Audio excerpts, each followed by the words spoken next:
Alrighty, yo, what is going on, everybody? It's your boy, Mr. DDG94 here, back with another reaction video. We're finna react to when Marvel made the best Spider-Man of all time. Yeah, man, without further ado, man, let's get right into this. Yeah, this is the best Marvel Spider-Man, hands down. This is the best version, in my personal opinion, of the Spider-Man. I know everybody talk about this one from like 2012 that was on Disney XD or something like that, or Nicktoons or something like that. I don't care, bro. This is the one I grew up with. This is the one I fuck with heavy. So yeah, without further ado, let's get right into this. When people talk about the animated Spider-Man series, a lot of them bring up the one that defined a generation. I was born in 2001, and when I was about 5 or 6, I woke up one day, turned on the TV, and was introduced to the '94 Spider-Man animated series. The animation, the intro, the villains, everything was perfect. But the story we're going to tell today isn't just about how incredible this series was. It's about how it became an imperfect masterpiece, not in spite of its limitations, but because of them. To understand the genius of this series, we have to go back to 1994. The world of superhero animation was being redefined. Batman the Animated Series had premiered a few years earlier and proved that cartoons could be dark, mature, and artistically ambitious.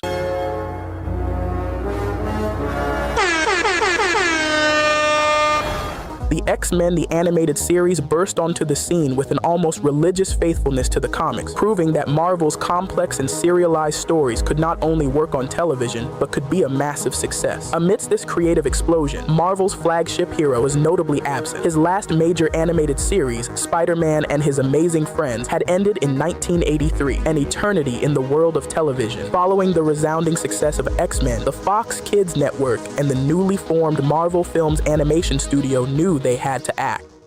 Production kicked off in 1993 with Marty Pasco, an Emmy-winning writer from Batman the Animated Series, calling the shots. He was a total purist. His vision was to faithfully adapt the first 140 issues of The Amazing Spider-Man, but his super rigid approach caused a lot of friction, and after months of development, they had 0 usable scripts. The project was an absolute mess. That's when Stan Lee made an emergency call to John Semper Jr., an experienced animation producer. Semper inherited an imminent disaster. Contractually, he was forbidden from seeing any previously developed material and had to start from scratch. With only 4 weeks to deliver a pilot, Semper made a brilliant move. Instead of pitching an original story, he chose to adapt a Stan Lee and Steve Ditko classic, Night of the Lizard. This allowed him to get production up and running as soon as possible and save the show before it was even born. During the early 90s, the comic book market experienced a speculative bubble. People bought multiple copies of issues with variant covers, believing they would become valuable. Marvel flooded the market to capitalize, but like all bubbles, this one eventually burst. Between 1993 and 1996, revenues from comics and trading cards collapsed, with sales dropping by as much as 70%. Yep. And then it took a black man. It took the black superhero. Shout to that nigga Blade, man. Shout to my black brothers out here, man. We just doing great things, dog. You already know, man. My black brothers out here doing great things, saving companies and shit. That's what I'm talking about. That's why he's MVP. That's why he's the GOAT. The GOAT. I'm just saying, man. We out here doing great things, man. You know what I'm saying? Put some respect on it. You know what I'm saying? Put some respect on it. When we talking about Blade, put some respect on his name. Because if it wasn't for him, you wouldn't have your Avengers and Marvel Cinematic Universe if it wasn't for him. And then they disrespect him by not even attempting to give him a decent reboot series in the Marvel Cinematic Universe. Man, fuck Marvel. I know what they doing. They don't want the black people to have their superheroes. We can't be cool. Ever since Stan Lee passed away, these motherfuckers been acting funny. Stop playing with my name. Let's go right on in. Nigga, when my name come up, respect it. Let's go. Stop playing with my fucking name. I'll drill y'all. Stop playing with my name. I ain't gonna say it no more. Gonna say it no more. Put some respect on Blade name, man. That man brought y'all back into this shit. Get that man his flowers, man. I hate the fact they canceled the Blade movie, man. Fuck Marvel. Fuck Marvel. Fuck Disney. Racist bastards. I already know what y'all was on, bruh. I know what time it is, bruh. Because y'all want to see a black man do it. They don't want to see no black man succeeding out here. I already know what time it is. Fuck out of here. In December of 1996, the company filed for bankruptcy. Marvel was basically hoping the cartoons would pull them out of that huge hole they were in. Nope. This financial vulnerability made Marvel extremely susceptible to external pressures, especially from Toy Biz, the toy company with they had a partnership. Producer Avi Arad, who came from Toy Biz, conceived the Spider-Man animated series from the ground up as one big toy commercial. Just another day at the Daily Bugle. Got that sinking feeling, Spider-Man. Will someone please take out the garbage? This directive had direct consequences on the narrative. The most blatant Toys look example was the ass. insistence on using the Hobgoblin before the Green Goblin. It turns out that when Martin Pasco was running the show, he had chosen the Hobgoblin as the main villain, and Toy Biz had already invested in an expensive toy line based on him. Semper was forced to introduce him first, despite considering him a boring character. If commercial pressure was a problem, the censorship from Fox Kids was a true antagonist. The rules were so restrictive they seem like a joke today. No punching, realistic firearms were completely forbidden. The words death, die, or blood were taboo. The rules reached absurd levels. Characters couldn't break glass windows. They would just magically shatter. There was even a note stating that Spider-Man couldn't land on pigeons to avoid promoting animal cruelty. This pressure forced Semper's team. Why would he do that? Without being able to resort to punches, Spider-Man became more acrobatic, more intelligent, and more reliant on his webs. Instead of simply killing a character, the writers had to create fates like Mary Jane's disappearance into an interdimensional portal, a cliffhanger that was far more shocking and memorable than a conventional death would have been.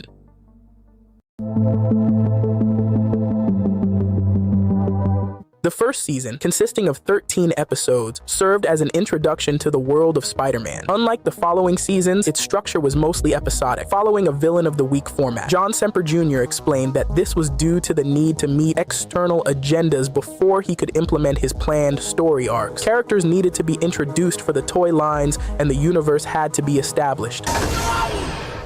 The series presented a more mature version of Peter, already attending Empire State University instead of high school. This decision, made before Semper's arrival, allowed for more mature relationships. Actor Christopher Daniel Barnes voiced a Peter who sounded confident as Spider-Man, but vulnerable and overwhelmed in his personal life. Look at these bills. And here I am thinking of things to buy for myself. She's been like a mother to me for years. It's time I paid her back. And if I can't, it's a $1,000 bonus. Spider-Man will. The emotional core of Peter's life was established through the love triangle between him, Mary Jane, voiced by Sarah Ballantyne. Face it, Tiger. You just hit the jackpot. My Mary Jane had a booty chin And up. Felicia Hardy, voiced by Jennifer Hale. The producers wanted to use Felicia to fill the role that would belong to Gwen Stacy. They wanted to avoid... Out of both of them, Felicia was the better of the two. Mary Jane was overrated as fuck. She got a booty chin. I don't want no girl with no booty chin. Ugh. And your chin stank. Your chin smell like dookie.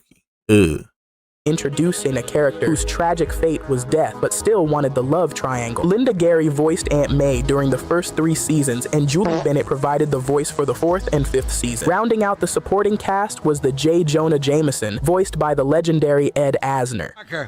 The first one to get a photo of the lizard for my nightly news gets a $1,000 bonus. The Rogues Gallery was introduced quickly. The first episode featured the Lizard. Classic villains like Dr. Octopus and Mysterio were presented early as well. However, the most significant addition was the Kingpin, voiced imposingly by Roscoe Lee Brown.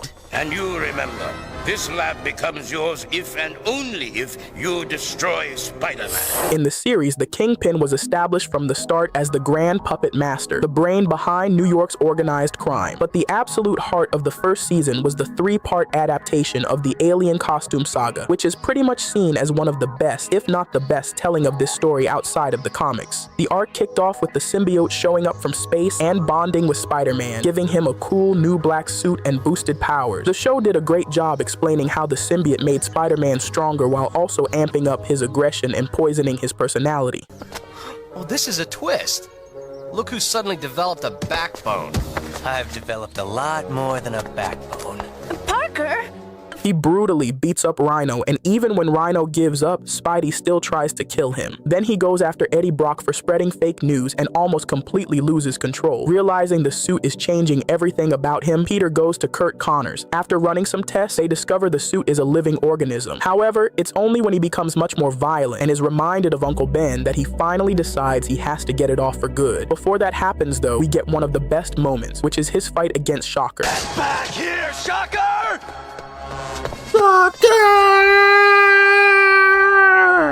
After that fight, Peter finally moment. manages to get rid of the symbiote, and that scene stayed in my head. As a kid, the symbiote terrified me, and when it separates from Peter and we hear its voice, it was very scary. My mind to protect yourself? Was Connor's right? Stay away from me! I thought I wanted what you had to offer, but I'm not like you. Afterwards, the symbiote finally joins Eddie, and the whole transformation also uses a bit of that horror visual. That whole sequence is very well made.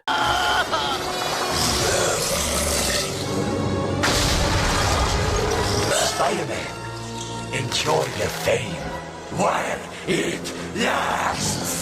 Because the symbiote knows all of Peter's secrets, Eddie immediately figures out who Spider-Man really is. This kicks off a brutal fight, which Venom actually wins. He then tries to expose Peter's identity to a crowd of reporters, but fails. Then he starts attacking the people Peter loves. Eddie just tortures Peter the entire time. Eventually, Peter manages to force the symbiote off Eddie using sonic vibrations and can finally get a little peace. After the Venom saga, Kraven was introduced. We also got a two-part episode focused on the Hobgoblin, where he decides to take down both Fisk's and Norman's empires by kidnapping Harry. But the plan doesn't work out because the two of them team up to stop the villain. This was also Harry's introduction in the show. In this version, Peter and Harry aren't very close friends, but Peter goes to save him from the Hobgoblin anyway. Aunt May ends up in the hospital because of a Hobgoblin attack, and that's where we see a bit more of the dynamic between Peter and Mary Jane. When Peter's world is falling apart, she shows up by his side to give him the support he needs. Mary Jane, I really appreciate your staying. Peter?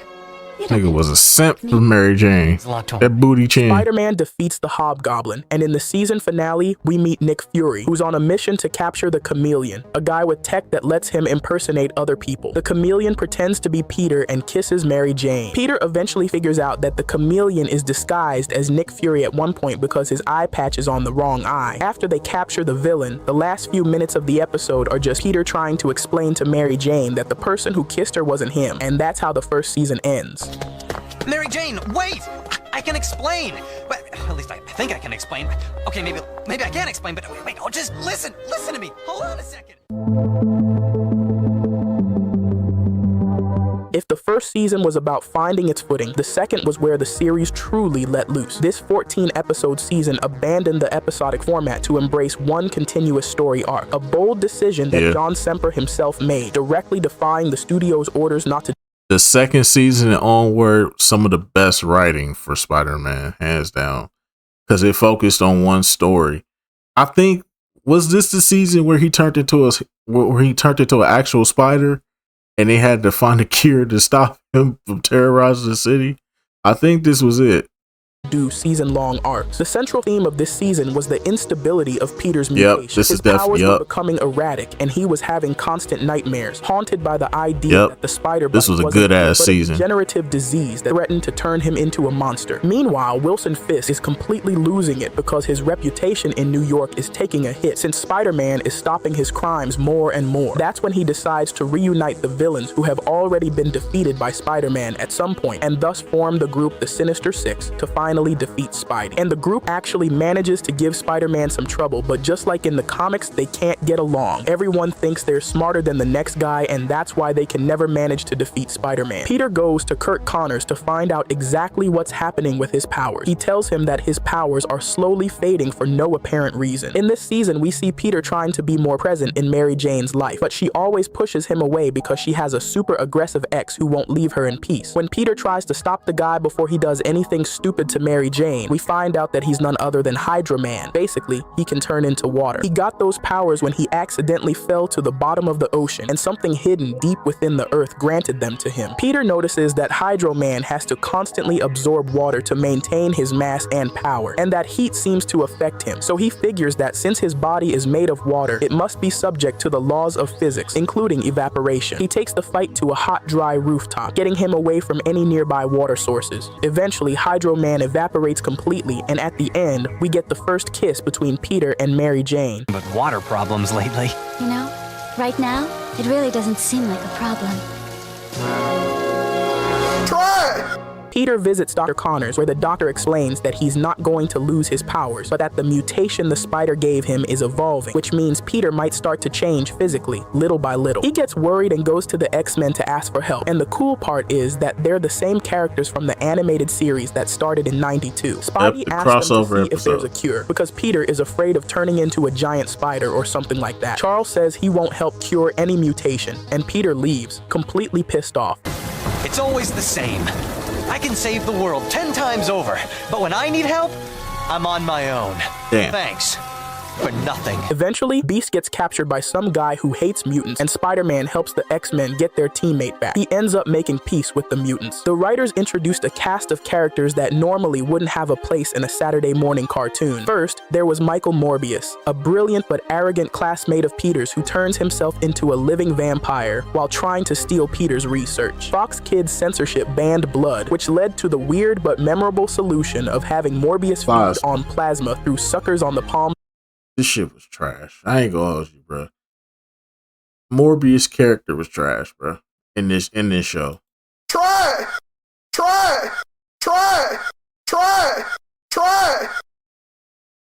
Of his hand. Then, to hunt Morbius down, the series My brought in nigga Blade, the vampire hunter, and the Punisher, who believes Spider-Man was responsible for creating Morbius. The season's tension reached its peak when Peter's mutation hit its climax. In the episode Duel of the Hunters, he completely transforms into the monstrous and feral creature Man-Spider, a 6-armed beast with no trace of Peter Parker's consciousness left. The hunt for Man-Spider by both the Punisher and a redeemed Kraven the Hunter was one of the most intense moments of the series, with Kraven finally managing to capture him so that he could be cured. Peter decides to push Mary Jane away because of everything he's going through, and so she ends up getting together with Harry. This whole second season was an exploration of Peter's character, his fear of isolation, and his struggle to hold on to his humanity. By the end of the season, even though Peter is cured of the mutation, the emotional scars and the consequences of his actions would set the more mature and serialized tone that would define the rest of the series.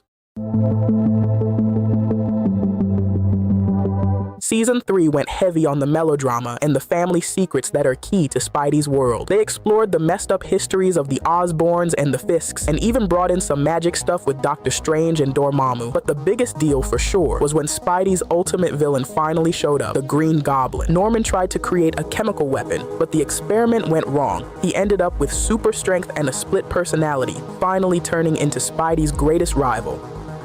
Peter kinda gets fed up with everyone being against him. Madam Web shows up and tells him he's going to be very important for a future mission. But first, he needs to get his confidence back. She sends him to visit a fan. The two of them go for a swing around the city. But that's when Dr. Octopus appears and uses a device.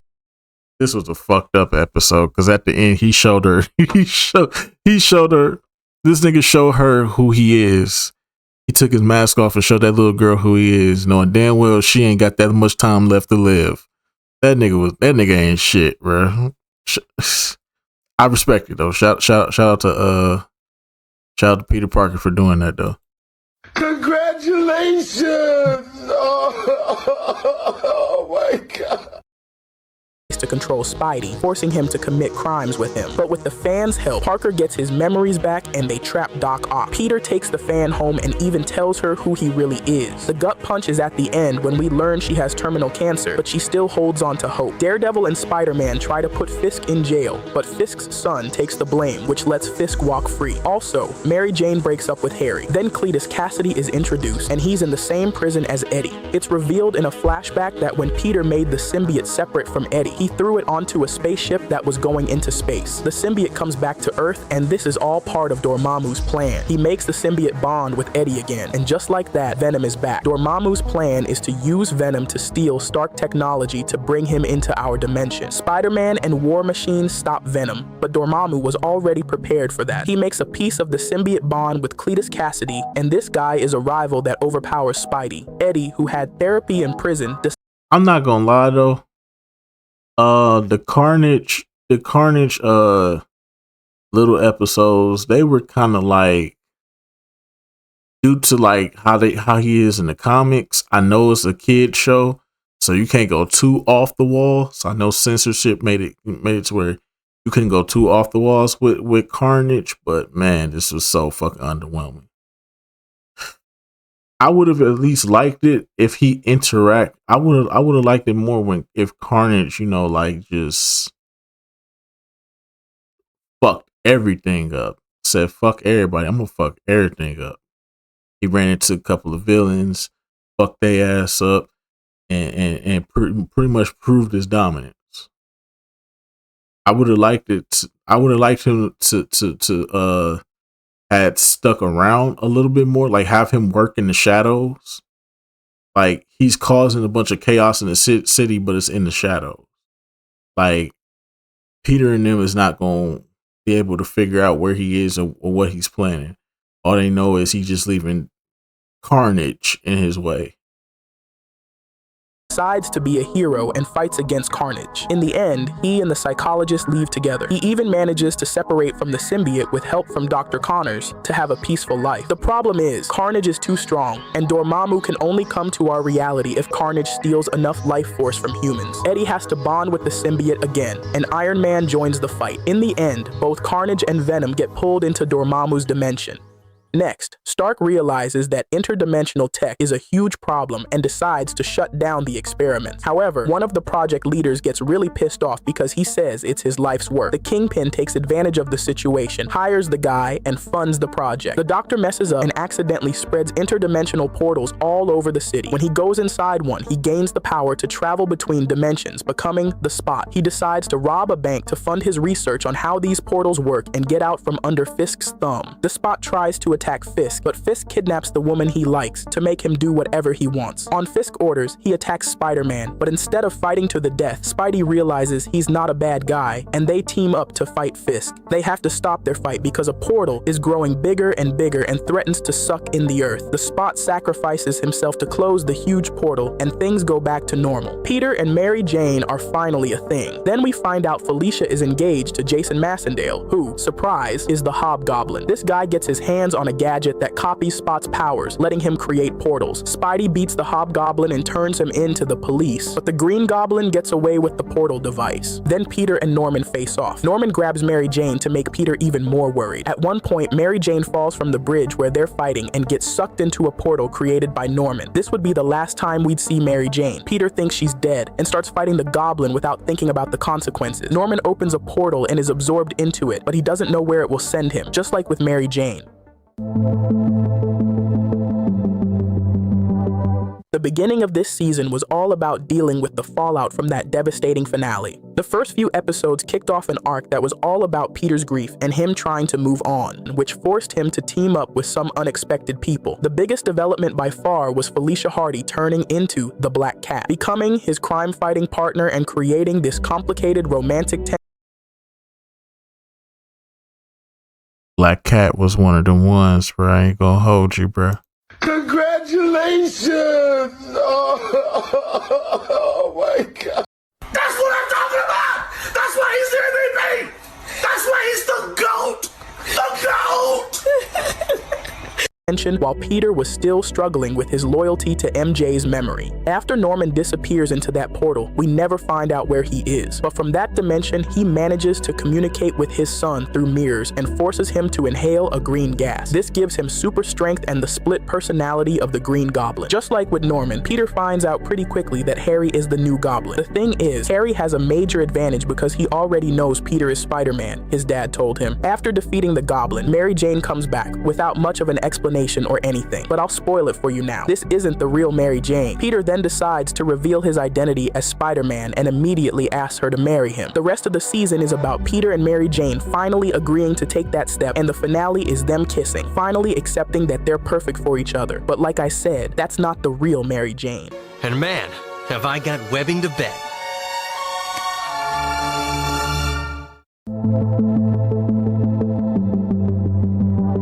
The season starts on Peter and Mary Jane's wedding day. The day that was supposed to be calm turns into total madness. He fights the Scorpion, and then Harry, as if out of nowhere, invades the wedding as the Green Goblin causes total chaos and even tries to marry Mary Jane himself. Liz Allen, who has barely been in the series, shows up and tells Harry that she loves him, which manages to snap him out of the Goblin personality. After all that, Peter and MJ finally get married.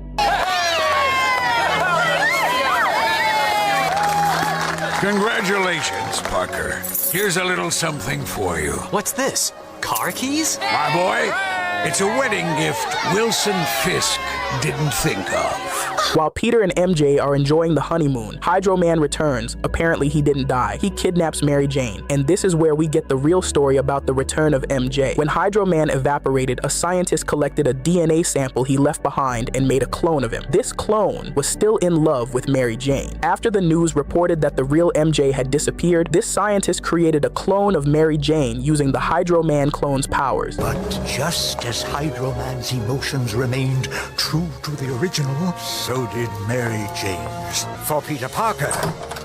Peter, I've come back to you. Mary Jane. The scientist reveals that the clones don't last long and will die soon. And then, the Mary Jane clone dissolves into water, dying while Peter watches, unable to do anything.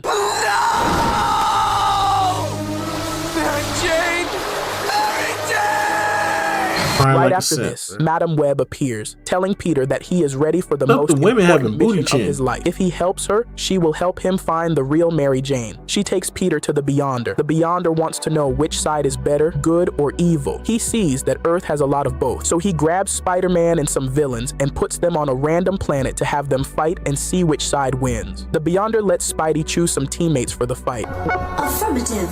And there's another, Iron Man. Affirmative. Captain America. Affirmative. Storm. Affirmative. All right. Bring everyone that I've called for.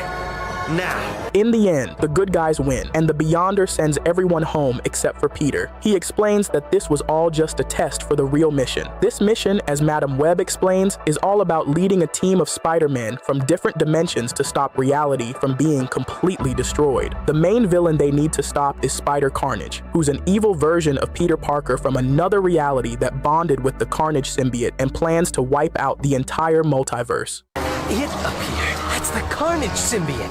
Drawn by Peter's hatred, it bonded with him somehow and drove him completely insane. Is magnifying the incendiary device attached to the transporter, and it's about to go off. No!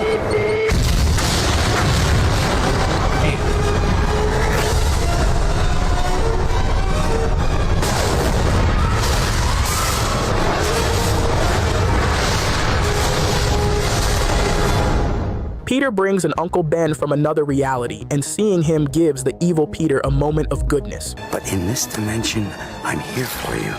And no matter what, I love you.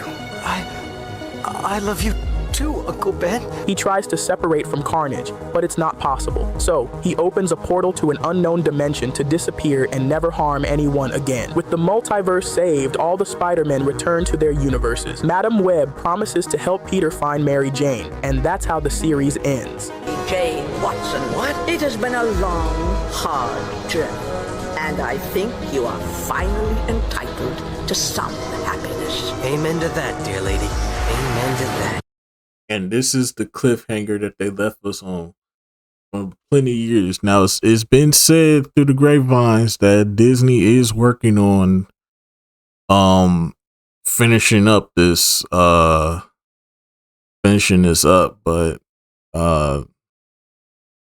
there ain't really been no further details or comments about this, or even hype up. There's just been nothing. Like they did the X-Men series. Where I'm waiting for this. I'm anticipating this. I really want them to wrap this up, bro. We need that conclusion. We need that conclusion that we didn't get from Fox Kids back in the day because of whatever reason. They just stopped putting they just said we're not gonna do no more Spider-Man shows.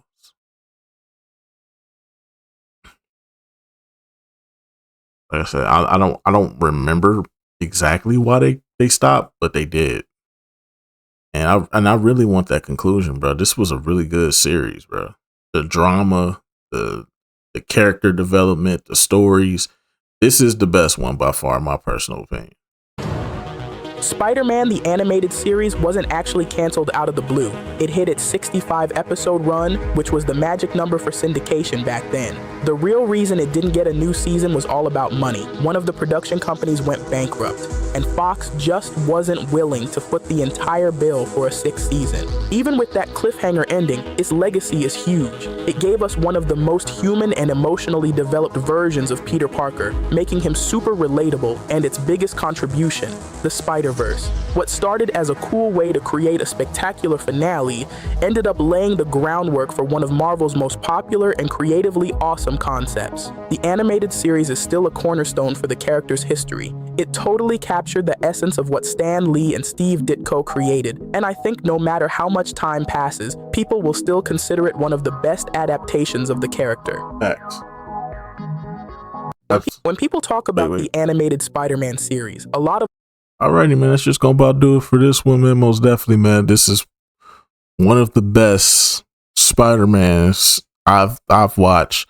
Like I said, it's deep, man. It's deep. I like everything about it. It's just deep. It's so much depth to this, from the characters, the stories, everything about this. There's just so much depth to this, and I fuck with this.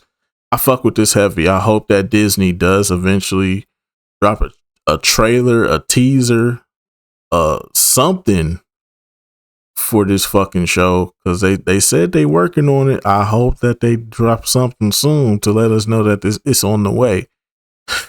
But anyways, though, I just gonna about do it for this one. I will see you on the next one. Till then, deuces.